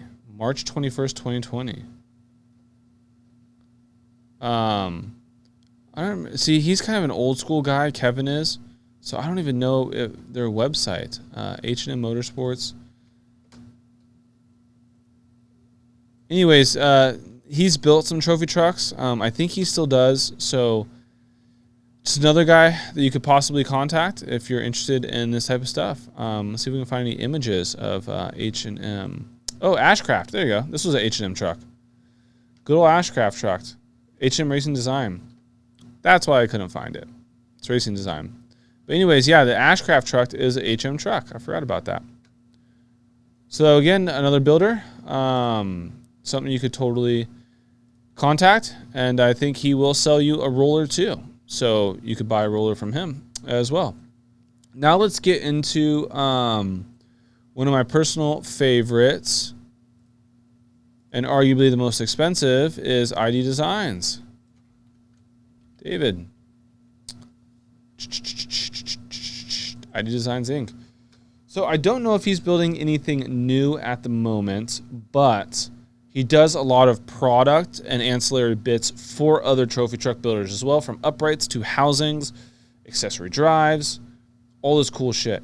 And his trucks are badass if you can afford them. They are very expensive. They're well thought out. They are definitely a little different if you start diving into the engineering behind them. And I would say he is one of the few like true engineers of our industry. I definitely respect his work quite a bit. And I'm just trying to find some older truck pictures to show you. Oh, that's not a TT. I don't know how much he's posted, but trying to find one of his TT chassis, like a good shot so you can see some of it. I mean, this is not bad. But yeah, this is Zeus, Steven Eugene's, and probably butchered his name. But he does some cool stuff. He's got phenomenal steering setup with swingers and box. He's like the first guy. So he came from SPD. So that's why if you see the old SPD trucks, etc., they look very similar. Same kind of designer, blah, blah. But ID is the new SPD, I guess is how it's explained to me. And his geometry and things like that are a little different than some of the more standard, like some of the other builders you see. His trucks are very competitive. They work really well. And some of the top guys in the industry have ID Designs trucks. Like I said, they are definitely more expensive, but they are freaking badass. So yeah, so here's an ID truck. Here's your rear suspension assembly. You can see his sway bars mounted right here. Shock package. Fuel cell and spare tires are still behind the rear end housing. So even though there's a lot of variance in the bits, like the not necessarily the overall layout, but the geometry design of the suspensions and things like that can vary quite a bit. He is definitely on one side of the spectrum than would be some of the other builders. And I'm going to get into some of those details and stuff with some of the front and rear suspension design videos I'm going to do. He does do some cool stuff with the front suspensions as well. Here's your front engine assembly. Your shock package for the front would be right here. Upper arm, you can see the upright lower arm. You can't really see his steering stuff, but he does some rad swinger steering stuff that works pretty bitchin'. And his trucks are known to be pretty fucking stout as far as robustness.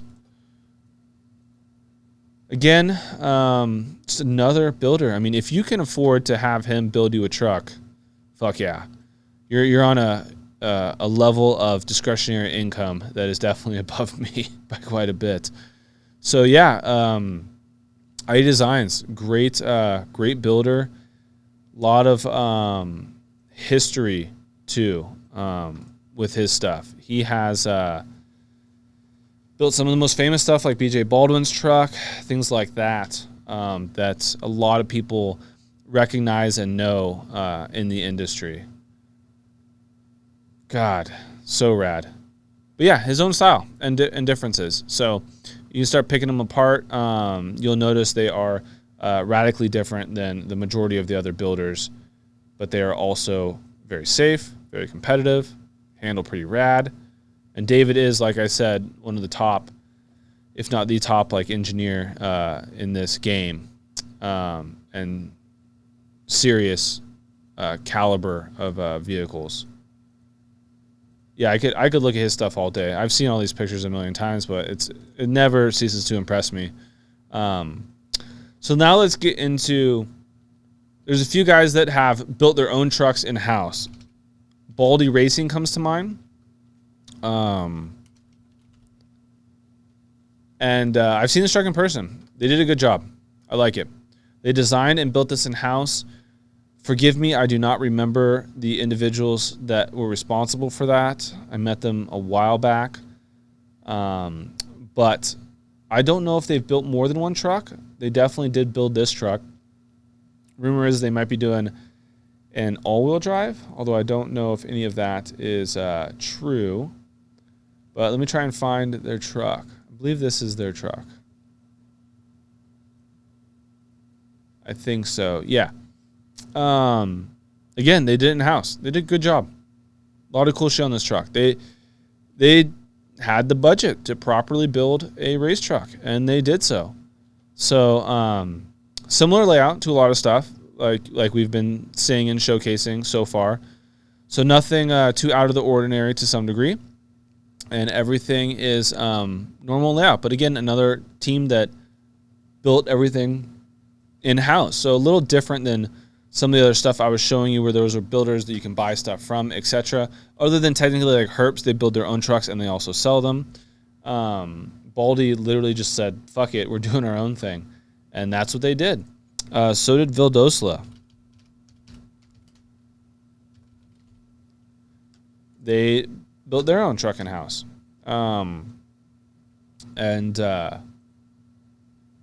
See if we can find it. Theirs is a very unique design. And fuck, I cannot remember the guy that did design on this, and the name's escaping me, and now I feel like an asshole. But it's definitely unique, and it's pretty rad. Here's one of their rear link arms for the race truck. Here's a shot of the race truck right here. It is a little unique. It's similar, though. So it's similar that it is a front engine, bulkhead, center mount type setup, rear four-link, fuel cell, etc. is all in the rear.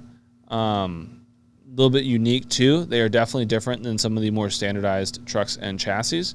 But again, another team that just said fuck it and did everything themselves in-house, which, again, that doesn't necessarily mean it's worse or anything like that.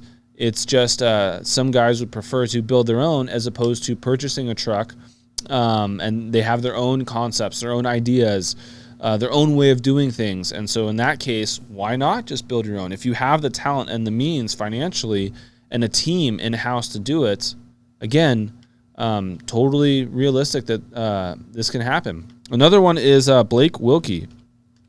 Believe it or not, he built the Trophy Bug. But he doesn't call it Trophy Bug. He calls it something else. He's really just got shred all over everything now. I have not looked at his page in a while, to be fair. But let's see if we can get a good profile of this Bug chassis. So him and Kevin QMS, I think Kevin designed this. And I did speak with him when they were doing design work, so I'm fairly certain this was literally only done by Kevin and him. I don't think they had others involved per se. Like they were kind of doing their own deal, and they took this Bug, cut it up, widened the body, stretched it, had the body made, but more importantly, made the chassis to fit appropriately to it. So here you go. And even with that said, it still maintains the same platform, front engine, rear cell, rear spare tires, shock package, etc. But these guys basically did it in-house. Him and Kevin and a few other guys helped them too. So it's fair to say this was like an in-house build, and they built two of them at the same time. So I believe they built one for a customer, and then they built theirs. Here's a good side shot too, and it's basically a trophy truck that they fit around the fucking Bug body. It's pretty gnarly, and this is impressive. I mean, this Blake ain't no fucking millionaire by any means. This is a real blue collar working fucking hard to get this shit done, getting the sponsorships in line so that everyone's happy and kosher and fucking blood, sweat, and tears, man. So it's good to see this, because this is legitimately not fucking around, ground and pound work. He did have, he got some parts for free, I assume, and got some sponsorship money. But let's be crystal clear. He does not have the race budget that the guys he's competing against do. He would be considered definitely on the lower side of the budgetary constraints relative to trophy truck racing. With that said, he still has plenty of money to at least get to this stage, which is a hell of a lot further along than a lot of guys that attempt this endeavor to some degree. So he did a good job. I know he is starting to race this thing, and hopefully he will be soon and be up in some top 10 and top 3s and maybe win a race here or there. You never know. He's relatively new to driving, but it doesn't seem to be afraid, and he seems to be learning. So his progression is definitely happening, and he's got some sponsors and teams helping, supporting him, and a network of friends, etc. So this is a good job. real good job by these guys. Really good hustle, and just badass to see some two like fucking blue collar dudes just straight up be like, we're fucking doing this ourselves, you know? Instead of like buying an old used truck or this or that, they just straight up are like, fuck it, we're designing our own and building it, and we want a bug. And so that's what they fucking did. So now let's dive into the all-wheel drive stuff. So we're going to go to Mason because they do have the all-wheel drive stuff. Now, there's I'm going to share an opinion with the all-wheel drive stuff. Some people agree with me. Some people obviously not agree with me. And that is, all-wheel drive platforms are successful in a mid-engine layout. A front-engine layout I do not feel is, optimized for an all-wheel drive platform. With that said, I can't afford either. So who am I really to talk? I do design stuff, though, to be fair. But like I'm saying, I feel like the mid-engine platform is by far the more superior than a front-engine platform when it comes to an all-wheel drive trophy truck. Now, Mason currently takes the cake on that. They are up to, let's see, this is truck number 14 going together. That is 14 all-wheel drive trucks. That is impressive. There are rear-wheel drive truck builders that aren't even to that number yet, So Mason is got the main guys, McMillan's, Lofton, Menzies, all have Masons right now, and they are all competitive in the Masons. It is very impressive what the Mason brothers have done and achieved. So here's a floor of one of the all-wheel drives. Rear pivot boxes, tubular floor going together. See if we can find some more chassis-based shots so you can kind of see. Here's a cool shot of one of the front ends.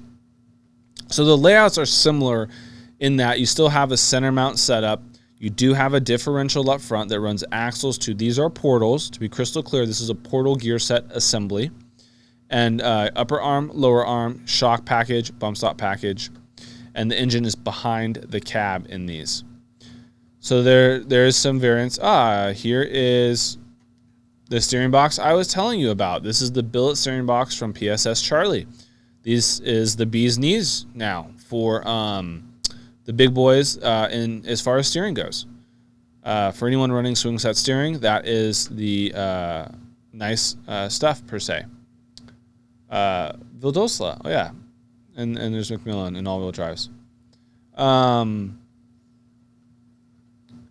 think this is an all-wheel drive. Yeah, there's I'm just trying to find. There's Lofton. Oh, here's a side shot. So, like I said, you have a motor that's located right here. Your gearbox comes forward, and they do build their own gearboxes now, the Mason-matic. So these guys are taking stuff to a level that not all builders take, where they're starting to build like literally all of their own components. They do their own ring gear sets. They obviously make their own portals. Now they're doing their own gearboxes. Fuck, I mean, they might start machining their own engine blocks soon. Who knows? But these guys are smart. They are very competitive. They work very hard, and they have race results to prove it. So, again, as far as these all-wheel drives go, my opinion is similar to theirs. I believe the mid-engine platform is the superior platform, and that is what handles better in an all-wheel drive fashion. Now, moving from there, another mid-engine would be Gordon's. Robbie Gordon has converted his previous mid-engine two-wheel drive to a mid-engine all-wheel drive platform. He does call it the Unicorn, so let's see if we have pictures. He doesn't like anyone taking pictures of the Unicorn or showing anything, which I totally understand. Robbie has his own theories about how to build stuff. He has his own, that's one of the speed cars fixtures, ideas with racing, all this shit. So he doesn't necessarily want everyone and their mom in the industry to just start taking pictures of all of his shit. So he keeps it on lockdown as much as he can. Unfortunately, that has not produced great race results recently, but that doesn't mean it's, crap or shit or whatever you want to call it. Maybe they just haven't finalized working out the bugs. He is also in the middle of getting his speed UTVs up and running. So let's be perfectly honest. The trophy truck side of racing for him is not his main focus. At least that's what it appears to be the last few seasons. And that's fine. He's got his kids starting to race, and he's doing the UTVs, and he's trying to get those. He's spent the last few years, he's got a ton of pre-orders in, getting those to market, and that is a huge fucking challenge. So you got to hand it to the guy for at least he is busting his ass. With that said, he did transition that two-wheel drive to an all-wheel drive. This is what it looks like. As you can see, I mean, there's not a lot of pictures, but it's a portal-based setup. He does have some different stuff that he's doing with the drivetrain package and gearing layouts and things like that. I don't know if he wants anyone to disclose any of that or show any of that, but I think with him focusing on getting the UTVs up and running, and as that starts to be smoother for him, and him focusing on the trophy truck after that process is moving, the UTVs, I believe he'll be competitive in this, just like he was when this truck was a rear-wheel drive mid-engine platform. So although he hasn't had great results recently, I wouldn't count him out. I think this is a great platform, and he just needs to maybe get some more time and focus, and he will be back to being just as competitive as the Masons in these trucks. Now, with that said, another one entering that picture would be Towers Motorsports. And full disclosure, I designed Tower Motorsports' new trophy truck. And that is a an all-wheel drive mid-engine truck. Here's one of the body renders that we were working on. Not final, but it's getting close. Let's see. Here's another one you can see. So we do body design, chassis design, things like that. But I don't want this to be one big jerk-off fest for myself. So I just want to show you real quick. So it's this truck right here. Mid-engine, rear cell, spare tires. Here's the link assembly, rear shock package, bump stops, front shock package. This one is an Albans front differential. Hollinger is building a custom gearbox for us in this chassis.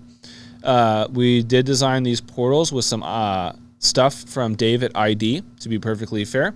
He got us some of the bits, and then we designed the uprights and the other bits and the front suspension and blah, blah, blah. This does run a steering box from the same one that I just showed you in the Mason. Although this does not have, there's no, similarity geometry-wise. I did all my own geometries, all my own layout, and that the only similarity is it is a mid-engine, it is a portal truck, the fuel cell's in the rear, it does have links, it does have a big shock package, but it's totally different on multiple other aspects from a Mason. When you get down to the engineering of geometries and things like that. And I don't want to get into too many specifics, but Towers Motorsports is building these right now, as well as all-wheel drive one cars. Here's a front suspension shot of the Towers car itself. Here's your portal. But anyways, let's move on from that. So more all-wheel drives would be Brenthel Industries does have an all-wheel drive. Is a front engine, and I believe it runs a 74 weld portal setup as well. So here's a picture. They have a Fortin front diff in this, front engine right there, and a steering box. So it's very similar to the rear-wheel drive Gen 3. They just converted it to an all-wheel drive, but it's still a front engine, etc., etc. I really have nothing to say on performance-wise or anything because I haven't really seen these race or run yet. So I can't really elaborate on that at the time being. Hopefully we will see this soon. Apparently one will be at San Felipe, so let's see how the fuck it does before we start talking shit or any of that bullshit. But it's still out of my price range right now, so whether or not I have room to talk shit is debatable. Jimco does have an all-wheel drive chassis as well. Let's see if I can pull that up. I did see it when I was scrolling. Here we go. So yeah, so theirs is also a front engine all-wheel drive platform. Apparently there's a video for it. But yeah, they have, they call it a Dragon. And very similar with the fact that it is a, I don't know if it's a portal truck, to be honest. I am not sure. It might not be a portal truck, which means it has more of a traditional Pro 4-esque four-wheel drive. It is a steering rack setup. There's your front differential outputs on the gears. It's kind of like their rear-wheel drive trucks all over here with just the four-wheel drive added to the front. So it doesn't seem too far off of what they're building in their rear-wheel drive platforms. So very similar. But again, another contender in the all-wheel drive game now. Now, to be fair, Triton, Igor, did do an all-wheel drive conversion to an older Porter truck. And I think these guys have had some success with it, and I believe they do like how it works. Here it is. He put an all-wheel drive front end on it. I believe these are 74 weld portal front ends, which is just another portal setup. It's the upright assembly. And again, if you call Igor at Triton, I'm sure he can build you an all-wheel drive trophy truck. I'm sure he's itching to do so. I don't think he technically has. Like I said, that was just a conversion from an older Porter truck. But that doesn't necessarily discredit his ability to produce something rad in that platform. Now, Jack, you can bring it back to me. I do believe, or I've talked to David at ID. I know he has designed an all-wheel drive as well. I don't think anyone's pulled the trigger on one yet that I know of. I believe Baldwin was about to, but hasn't. So I know Dave, again, ID Designs, one of my personal favorites, could definitely build one as well. So even though he hasn't, if he, or when he does, in theory he's going to. So I'm going to say when he does build one, it will be very competitive, just as competitive as what we're seeing here. I do know for a fact Camberg Engineering is building an all-wheel drive. I believe theirs is mid-engine. There is a portal setup as well. So we'll see with that. I haven't seen much from that. I don't know where they're at in the build stage. Hopefully far along enough to where we'll see something hit the dirt in the next year or so. I do know TSCO, from what I've heard, has an all-wheel drive designed around 74 weld portals, similar to like what Triton has done. But right now, those are kind of the only guys dabbling in the all-wheel drive market. I do believe in time we will see Herps step into that. Maybe Blitzkrieg. Oh, Racer Engineering does have an all-wheel drive front engine trophy truck. Let me see if I can find pictures. I don't think theirs is a portal truck though, and I believe the last one they did is like a twin turbo big block. But let me see if I can find. Here we go. It is. Okay, so I was correct. Theirs is a non-portal setup, but here is a front engine all-wheel drive Racer Engineering truck, and they've had this for a few years, to be fair. So they're another one that has done these as well. So we'll see if the other guys step into this ball game. But this, I believe, is the future of trophy truck racing in this competitive fashion. It's very expensive to do. So, Jack, can you show this real quick? This is what I was referring to. The Racer Engineering all-wheel drive is a non-portal truck with the front engine, and this is chassis number 3 that they are building. I know Don Dale has different ideas and concepts with building, etc. He is a pretty fucking good driver, so he does have that going for him in that aspect that he may know more about the driving sensation, feeling, feedback than some other guys per se. So we'll see how this pans out moving forward.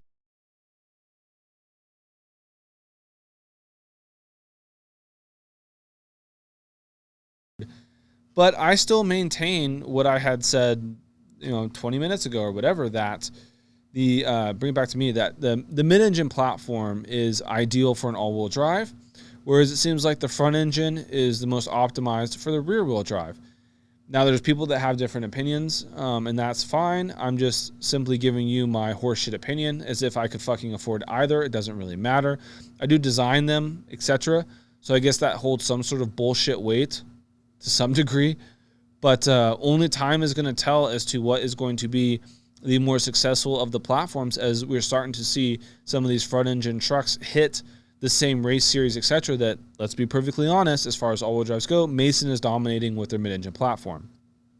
Now, these are all builders that will sell you turnkey builds or maybe a roller.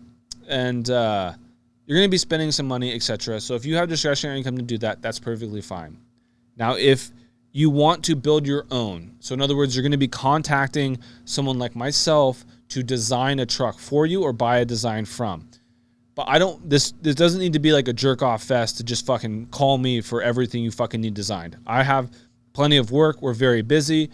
Don't fucking call me. Whatever. I don't give a shit.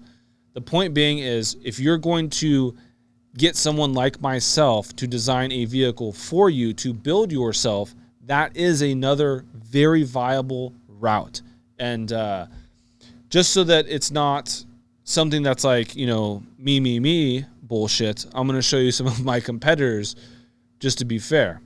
And the first one that comes to mind is Craig Hall. Oh, Hall Designs, sorry. It's Craig Hall, but it's Hall Designs. And he has designed for quite a few guys. In fact, several of the builders I show you, he has designed those trucks. He's designed trucks that win races. A lot of trucks that win races all the fucking time in the trophy truck class are either his designs or originate from his designs, or he's designed them for these guys. So if you want a truck designed from scratch, you can call Craig. Craig is very competent. There's a lot of his shit that I like. Like he does have some cool stuff that he's done. But if you're having him draw you a truck, again, you can kind of, for lack of a better term, just tell him what you want to some degree, and he designs it for you just like I would or another guy. So another great source, if you are on the side of the table of, I want to build my stuff, but I need someone to professionally engineer a truck and chassis for me, and then I can have everything laser cut, things along those lines. So let's bring here. Well, this is funny, but this is a bunch of his. He's doing all the fixtures and stuff for this truck and the tooling. So he can just kind of showcasing the same truck in multiple variations because he's drawing all of the fixtures and tooling. But let's just show. Trying to find some other stuff of his. So there's the whole Herbst Smith stuff. He does these big picture things. It's like an Instagram deal. Come on, Craig. Where's just like a normal truck? I guess there's a good example. The Ford race cars. Oh yeah, that's right. I totally forgot about Jason. There's another guy that you could contact about building a trophy truck. Cool guy with some quality shit. But yeah, so he drew this truck for Ford. So exactly, they wanted a new truck designed. Craig designed them a new truck. You see what I'm saying? So there's guys in the industry like myself that just sit and do design work. Craig has been doing this before I have. There's a lot to be said for that. Like, I kind of am doing what I'm doing now because of guys like Craig. They kind of, set the path for these independent design guys. In other words, I don't build or fab anything. I am just doing design work for builders, fab guys, etc. Like Craig. Craig's not building these trucks. He's taking what their concept is and putting that into a digital reality so that they fabricate the truck into reality. So, and he's done a bunch of trophy trucks. He's maybe designed the most trophy trucks out of the guys that do like what we do to some degree. I think that may be the case because he's done it for so many different builders, etc., that he's got to be up there, if not the guy that's done the most trophy trucks, and he has definitely done trophy trucks that win races. So again, he is a perfect source for having something designed from scratch for yourself. Like here is the Herbst truck at full compression. So yeah, so cool. Cool stuff. And again, not a builder. This is on the design side of things. Another would be Triton, actually. Now that I think about Igor can and does design for other clients too. So not only is he a builder, he's also a designer. So he'll design a truck for you to build as well. Like Reese Millen, I think he did design the Reese Millen stuff. Because Reese Millen builds these himself, but I'm pretty sure Igor did the CAD design work for Reese building these at his shop. So again, in that fashion, he kind of acts like in the same thing that I do, you know, taking a client's vision, putting that into a digital reality that then goes into, fabrication. Another would be Tangent. They're another design firm, just like ours, per se. And so they can design truck stuff for you. Here he's redesigning stuff for a Gymco, I believe, is what it looks like. Or reworking some stuff for a Gymco. I'm not sure. But again, here they're redesigning stuff for a... the front end, I don't know what they did on this. Probably the suspension would be my guess. But again, a competitor of ours. But I don't see it as like any fucking problem, because the reality is we here at Tech, we have plenty of work. Like I am overloaded to a degree that is just insane. I turn down way more work than I have. So by me showcasing competitors does nothing, negative to me whatsoever, because like there's only so many hours in the day. We can only work so much.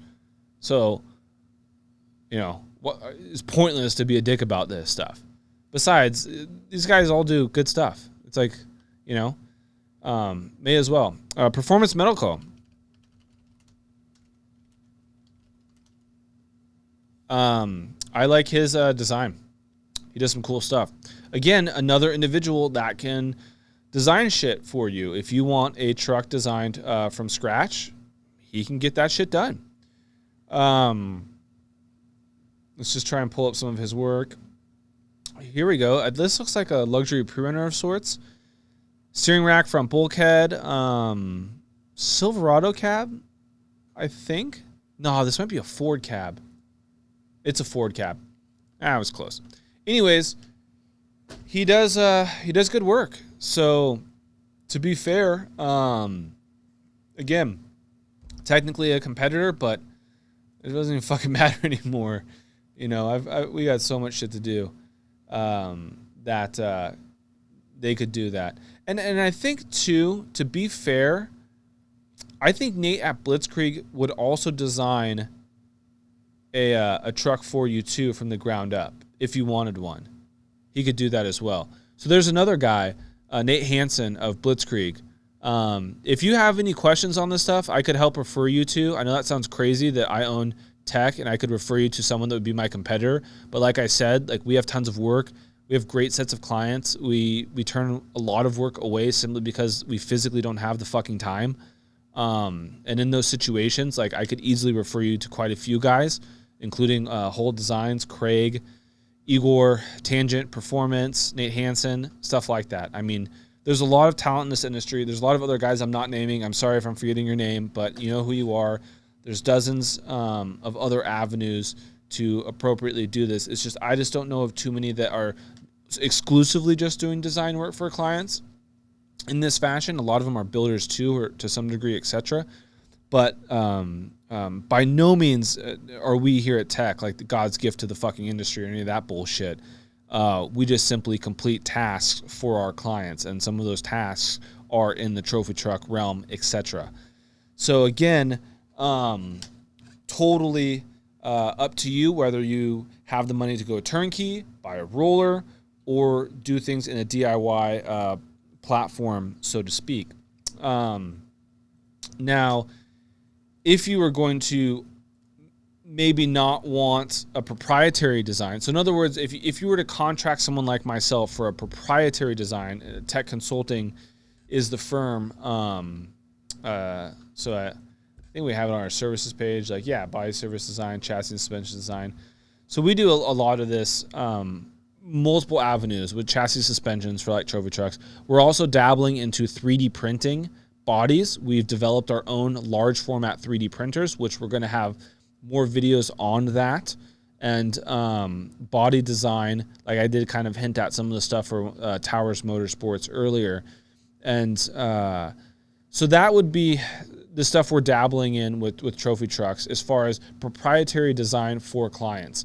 Now, if you wanted to build a trophy truck that's a non-proprietary design, in other words, a design that multiple guys would have access to build because you don't technically own the proprietary rights to that specific design or chassis, DIYoffroad.com is a website, again, that we own, full disclosure, and it's a digital asset marketplace for the off-road industry. And Tech Consulting, our design firm, has non-proprietary designs that I've designed that are here on DIY Off-Road, and you can purchase these. For example, our T4 chassis assembly is $15,000 for the design file. It is this bad boy. It comes with all the tooling and fixtures for the chassis, etc. So you would purchase this. We would then send everything off to laser, CNC, and machine. And it would come back on a pallet. All the tubes bent, cut, all the fixturing ready to go with a fixture table, all suspension pieces and everything for a competitive trophy truck. If you are on more of a budget, we have a Stage 1 series truck that would basically be a starting point, a Stage 1 race truck. These are a little bit more simple. These are what would be considered plasma table friendly trucks. So you could cut all the sheet metal out on a plasma table. All the tube structure is designed to be very simple and straightforward. And something that is geared with a lower investment point to get you out racing without the higher investment point, so to speak. And these designs start at $5,000 for the Stage 1 setups. And they're a little bit more simple, as you can tell.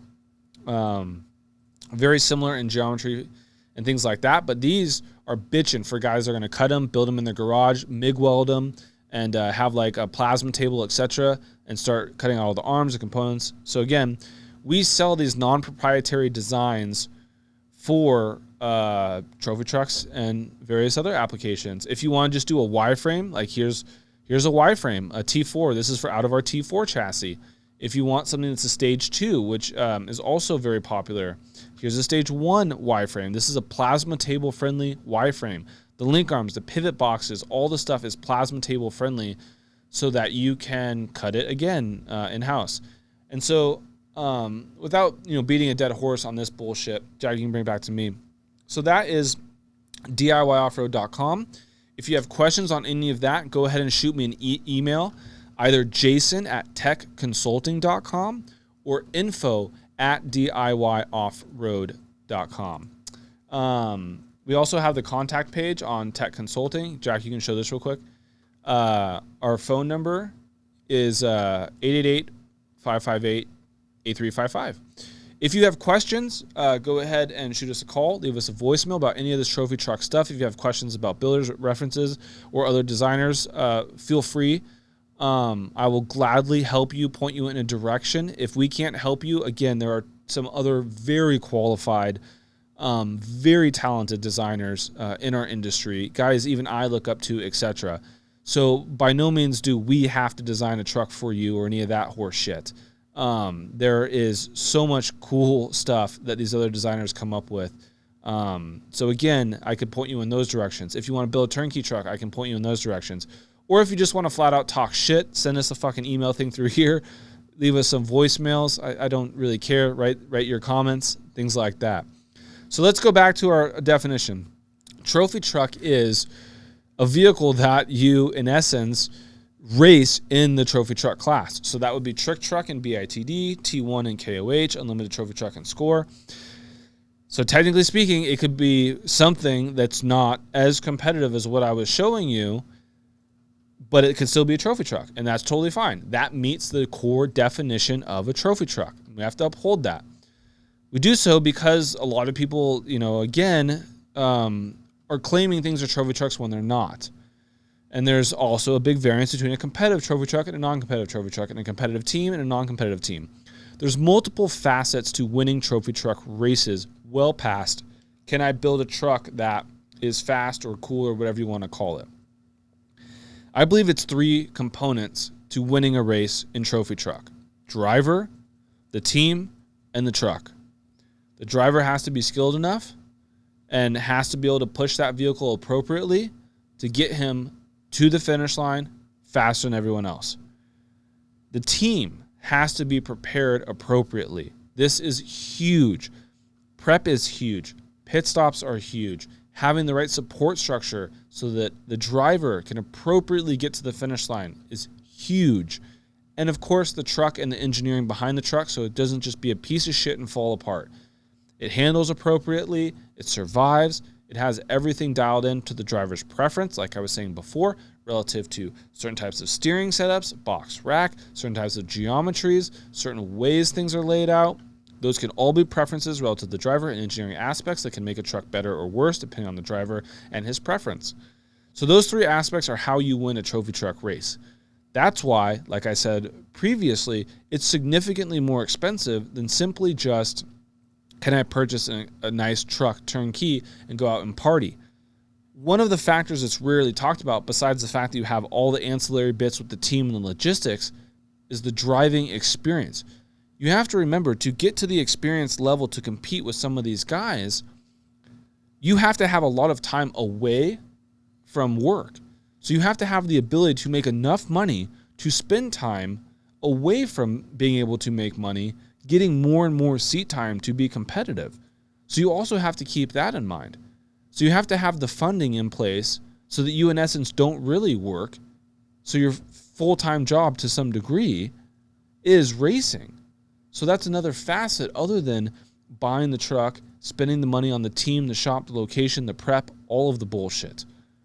That's why I say it's 3 parts to win a race: driver, team, and the truck. It's not just, can I buy the most expensive, nicest truck and I'm going to instantly go start winning races? Fuck no. You see that happen all the time. The most expensive, badass trucks show up and they don't even fucking finish a race. They'll go 2 or 3 seasons and never finish a race. Or they finish 1 or 2. But the point being is it takes all 3. And by definition, there's a lot of trucks out there that are trophy trucks because they simply can show up and race. And they may not be as competitive, but that doesn't matter. They're still in the game and they're still out there. And fuck, I'm not. So like, I really can't talk shit on that, you know, and you shouldn't either. With that said, again, if you guys have questions, concerns, shit talk, Jason at techconsulting.com. That's TEKK consulting.com. And this has been a discussion overview of trophy trucks. I'm going to be doing some other stuff in the future on front suspension and rear suspension and sway bars and shocks and safety and these other long format discussions. I'll do my best to keep them as short as I can on the given topics because I could just fucking go on forever. Like these trophy trucks, fuck, I mean, talk for a fucking whole season. But I appreciate you guys listening to this mumbo jumbo. Hopefully you learned something. Maybe you think I'm even more of a dipshit. I don't really care. But I appreciate the time. And as always, gentlemen, pitter patter.